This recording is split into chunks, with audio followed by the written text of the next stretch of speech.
আমার চাচার হাতের তেহারি বিরিয়ানি খাবো আজকে আমরা। এটা কি ফ্রান্সের রেসিপি না বাংলাদেশের রেসিপি? আমি একমাত্র একটাই রেসিপি, এটা দ্বিতীয়বার হইতো না। এই খাওয়ার আবদার করছে কে? জামাই বাবু। মাঝে মাঝে নিজের কাছে খুবই অবাক লাগে, মনে হয় আমি সম্ভবত পৃথিবীর অনেক লাকিয়েস্ট একটা মেয়ে যে কিনা এমন একটা ফ্যামিলিতে জন্মগ্রহণ করেছি। আলহামদুলিল্লাহ, আমার বাপ চাচারা আমাদের সবগুলো কাজিন ব্রাদারদেরকে এত বেশি আদর করে। ওই যে বললাম, আমার বাবা তো আসলে ছোটবেলা থেকে বিদেশে অনেক বছর কাটিয়েছে কাজের সুবাদে। তো ছোটবেলা থেকে আমি বড়ই হয়েছি আমার দাদা দাদি চাচা চাচিদের সবার সাথে। তো যেহেতু জয়েন্ট ফ্যামিলিতে ছোটবেলা থেকে আমি বেড়ে উঠেছি, তাই আমার কাছে আমার ফ্যামিলির প্রায়োরিটি অনেক বেশি, এবং আমার বাপ চাচারাও কিন্তু আমাদেরকে সেরকমই ভালোবাসে। আপনারা হয়তো ভিডিওতে তেমন কিছুই জানেন না আমার ফ্যামিলি সম্পর্কে। আমি আসলে কখনোই আমার ফ্যামিলি সম্পর্কে তেমন কোনো কিছুই ভিডিওতে কখনোই বলিনি, কখনোই দেখাইনি। এখন যতটুকু দেখছেন, বিশ্বাস করেন এটা কিছুই না। আমার বাপ চাচারা এত জলি পারসন, এবং ছেলে মেয়েদের সাথে তারা এমন ভাবে মেলামেশা করে, আপনি দেখলে অবাক হয়ে যাবেন, এত ফ্রেন্ডলি। হয়তোবা আমার বাবাকে দেখেও বুঝেছেন যে আমার বাবাও কতটা রসিক এবং মিশুক মানুষ। এবং আমার বাবারা হচ্ছে 7 ভাই, তার মানে আমার 6টা চাচা, এবং আমার এই চাচা হচ্ছে 6 নম্বর, মানে আরো ছোট আরেকজন আছে যে কিনা আমার বাপ চাচাদের মধ্যে 7 নম্বর। তো আমার সব চাচারাই কিন্তু এরকমই জলি পারসন, এবং বাচ্চা কাচ্চাদের সাথে মানে আমাদের সাথে ঠিক এভাবেই তারা ছোটবেলা থেকেই মিশে এসেছে। তো অনেকেই বলে আমি আমার চাচাকে কেন আঙ্কেল বলি। আসলে আমরা কাজিনরা সবাই ছোটবেলা থেকেই মানে আঙ্কেল আন্টি বলেই অভ্যস্ত, মানে অন্য যেই চাচা চাচি আছে আমাদের তাদেরকেও আমরা আঙ্কেল আন্টি বলি। এটা আমরা ছোটবেলা থেকে আসলে সব কাজিনরা অভ্যস্ত, আমাদের কাছে এটা ভালোই লাগে। তো আজকে আমরা বের হয়েছি সেজাকে স্কুল থেকে পিক করে বাজার সদায় হালকা পাতলা করব। চাচিকে নিয়ে এসেছি আমাদের এখানে এশিয়ান যে গ্রোসারি আছে সেটা একটু দেখানোর জন্য। ফ্রান্সেও নাকি এরকম এশিয়ান সব গ্রোসারি আছে, সবকিছুই পাওয়া যায়। চাচি বড়ই খাবেন, চলেন আমরা বাসায় গিয়ে বড়ই ভর্তা করব। তো চাচি বললো ঠিক আছে, অনেকদিনই বড়ই খাওয়া হয় না, আর যেহেতু কালকে আমাদের প্ল্যান আছে তেহারি রান্না হবে, এই জন্য বেসিক্যালি একটু পেঁয়াজ রসুন বা পোলাও চাল বিশেষ করে এটা নিয়ে আসছি। বাসমতি চাল নর্মালি আমরা খাই ভাতের জন্য, কিন্তু তেহারি পোলাও এগুলো কিন্তু আমাদের বাংলাদেশের চিনি গুঁড়া চাল দিয়েই বেশি ভালো হয়। আজকে আন্টি আমারে ছাঁচা খাওয়াচ্ছে, বড়ই ছেঁচা। হ্যাঁ, ছেঁচা তো না, মাখানো আর কি। আমাদের দেশি স্টাইলে পারি না, একটু বিদেশি স্টাইলে হয়ে গেছে। আমরা হাতুড়ি দিয়ে বড়ই ছেঁচছি, স্পেশাল ওয়ে বের করছি এই বড়ই মানে মাখানোর জন্য একদম। তো সেইভাবে আমরা এখন এই যে বড়ই ছেঁচা খাচ্ছি রাত্রেবেলা করে। এখন খাইতে হবে, শখ করছে, কি করার। আপনাদের কাছেও যদি না থাকে পাটা পুটা, তাহলে কিন্তু এরকম ভাবে চেষ্টা করতে পারেন হাতুড়ি দিয়ে। হাতুড়ি দিয়ে। আমার চাচার হাতের তেহারি বিরিয়ানি খাবো আজকে আমরা। আঙ্কেল এটা তেহারি না বিরিয়ানি? লাস্টে বোঝা যাবে এটা কি, লাস্টে বোঝা যাবে। আচ্ছা, তো এদিকে চাল ভাজা হচ্ছে আর ওদিকে মাংসের কদ্দুর আপডেট। আপনি কিন্তু খেয়েও দেখতে পারেন। মাংস কি খাওয়ার মতো হয়ে গেছে তো না? আচ্ছা, এদিকে মাংস একদম, মাংস তো মনে হচ্ছে এখনই পোলাও দিয়ে খাওয়া যাবে, ভাত দিয়ে খাওয়া যাবে। এই যে এখন এটা মিক্স হয়ে যাবে আঙ্কেল। ওকে, এটা কি ফ্রান্সের রেসিপি না বাংলাদেশের রেসিপি? আমি একমাত্র একটাই রেসিপি, এটা দ্বিতীয়বার হইতো না। এই খাওয়ার আবদার করছে কে? জামাই বাবু। আমার চাচার জামাই বাবু হচ্ছে খাওয়ার আবদার করছে। একমাত্র আমাদের ইউরোপে একমাত্র জামাই আছে। হ্যাঁ, আরেকটা জামাই আছে বাংলাদেশে। এটা তো আমাদের ভাগ্যের ব্যাপার।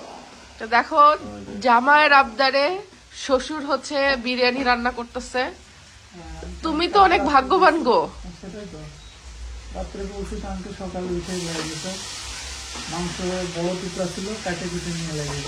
তেহারি সাইজ করার জন্য ছোট ছোট করে তেহারি করবে। তো ভাগ্যবান জামাই আর এই যে মানে পারদর্শী শ্বশুর, আমি এই একটাই রান্না করতে পারি, আর পারি না। আঙ্কেল আপনি তো সবই রান্না করছেন, হ্যাঁ অনেক কিছু পারেন না। আমার বাপ চাচারা রান্না পারে, আমি এটা সবসময় বলি। আমার বাপ চাচারা সবসময় রান্না পারে, এই জন্য আমার মা চাচিদের আরাম আছে।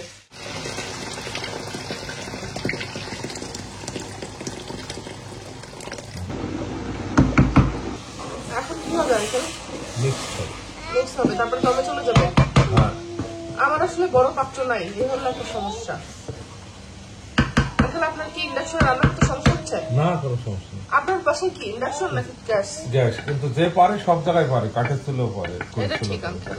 যে পারে না সে ও দামি চুলে দিয়েও লাভ নেই। আঙ্কেল তো উচিত কথা পট করে বলে দিল। উচিত কথা না, এটা অতি সহ্য। সমস্যা হচ্ছে পাত্র তো লাগে না আমার এখানে সব, এটাই তো সমস্যা। আপি কই, তোমার আপি কইছি ওরা? অনেকে আছে যে এই দেশে শুনি যে বাংলাদেশ থেকে গাড়ি চলাই আছে, এত হেরাম টেরাম সৌদি আরব চলাইছে 20 টাকা, পরে গাড়ির চাবি দিলে গাড়ির চাবি ভাঙিয়ে গেল, স্টার্টে দিতে হবে। আঙ্কেল আপনার না ইচ্ছা ছিল বাংলাদেশে গাড়ি চলাই যাবেন আপনি ফ্রান্স থেকে? দেখা যাক, কিন্তু বাচ্চা ছোট তো আমাদের, তোমার যে ভাই আদা না, আপনি আন্টি আর হচ্ছে আরফানকে পাঠিয়ে দিবেন প্লেনে, আর একা সম্ভব না, কিন্তু মজাই তো পাইলাম না, সারা ইয়ে ঘুরবে না। আপনার তো ইয়ে নিতে হবে, ব্যাচেলর নিতে হবে। না না, আমি একাই যথেষ্ট, আমি একাই যথেষ্ট। হ্যাঁ চলেন, 7,000 কিলোমিটার বা মাইল মিটার কোনো ব্যাপার না। বাংলাদেশ যাবেন ড্রাইভ করে? ইয়েস। কয়দিন লাগবে আঙ্কেল ফ্রান্স থেকে বাংলাদেশ ড্রাইভ করে যেতে গাড়িতে? আমার সাধারণত ধারণা যে 10 দিন লাগবে হাইস্ট, মানে রেস্ট নিয়ে মিনিমাম 7 দিন। আচ্ছা, রেস্ট বাদে, মানে রেস্ট নেওয়া লাগবে, 10 দিনে যাওয়া যাবে। তো 7 দিনের রিস্ক নেবেন? না 10 দিনের রিস্ক? 10 দিনের রিস্ক নেব। 7 দিনের রিস্ক নিলে 2 মাস মানে ইয়ে হয়ে যায়, প্রেশার হয়ে যাবে। প্রেশার হয়ে যাবে। আর 7 দিনে গেলে লোকজন বিশ্বাসও করবে না 7 দিনে গেছে, বলবে কি একা একা হইলে আলাদা বিষয়, না, মনে করতে পারে যে বিমানে গাড়ি পাঠায়, ওখান থেকে ল্যান্ড করে সে আবার গাড়ি চালাচ্ছে। কত মানুষ কত কিছু মনে করতে পারে, তাই না আঙ্কেল? মনে তো মানুষ কত কিছুই করে, মানুষের কথায় কান দিয়ে লাভ আছে? মানুষের কথায় কান দিয়ে কি আপনি এত আইছেন বলেন? না। আর কি পানি টানি লাগবে আঙ্কেল? লাগিয়ে দেখো।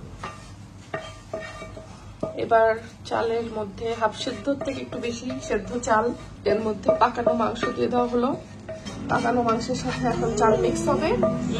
তুমি খাবা তেহারি? তেহারি খাবা?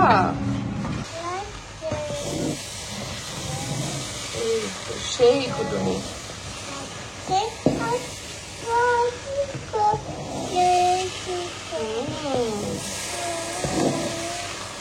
সেই ঘুটুনি হচ্ছে। চেয়ারে তুমি খাবা ভাইয়ার হাতের তেহারি? হাতের, হ্যাঁ হাতের, হাতের। আমরা কতগুলো দর্শক এখানে দাঁড়িয়ে আছি, এই তেহারির ঘ্রাণ নিচ্ছি ক্যামেরার পেছনে। আর ক্যামেরার সামনে হচ্ছে আমার চাচা, ফ্রান্সের রেসিপিতে রান্না করছে। তো ফ্রান্স, ইংল্যান্ড আর বাংলাদেশ মিক্স। জি মাম্মি। কি বিশাল চামচ নিছেন আঙ্কেল? হ্যাঁ, এটা কি স্টাইলের চামচ হইল? সাজনাছে বাজনা বেশি টাইপের জিনিস হয়ে গেল। সময় ছোট চামচই ভালো কাজ হয়। এই যে তোমার বড় চামচ নিতে এক জায়গায় ছিটা বাটা হবে, বুঝলো না? সব সেই সেই সেই। এখন আমাদের কবজি ডুবায়ে খাবার পালা। আমার চাচার হাতের তেহারি। তো ধোয়া না? জি আঙ্কেল, সবই ধোয়া। এখানে বাংলা সালাদ। এটা তুলবো না? হ্যাঁ, এই যে বাংলা সালাদ আমি মাখানোর আগে আরেকজন খায় ফেলাচ্ছে। এই যে দেখেন দেখেন দেখেন, এই রে। এটা কার? আপনার জামাইয়ের আঙ্কেল? জামাইয়ের জন্য স্পেশাল। শ্বশুর বেড়েও দিচ্ছে জামাইরে। আচ্ছা দিন না আঙ্কেল, লোক খাইতে পারবে না মনে হয়, খালে আবার পরে নিবে। আচ্ছা ঠিক আছে, একটু সালাদ দিয়ে দিই। এই যে আঙ্কেলের হাতের তেহারি, সেই মজা হয়েছে। আমার মেয়ে নিজে হাত দিয়ে খাচ্ছে। খাও বাবা খাও। হ্যাঁ, হাম হাম, ইয়ামি হয়েছে। আর আমার তো খাওয়া শেষ হয়ে গেছে সবার আগে, একসাথে বইছি, আমার খাওয়া শেষ। ইয়ামি। এই দেখেন নাচটা দেখেন, নাচ দেখেন। ইয়ামি হয়েছে, খাচ্ছে তো, মা খাচ্ছে আরো গা হাত পাই। এই যে নাও ইয়ামি ইয়ামি। না সে আমার হাতে খাবে না, আমাকে উল্টা খাওয়াই দিবে। আর এই ফেলায় কি করলো। আচ্ছা খাও খাও, বসে খাও বাবা, বসো।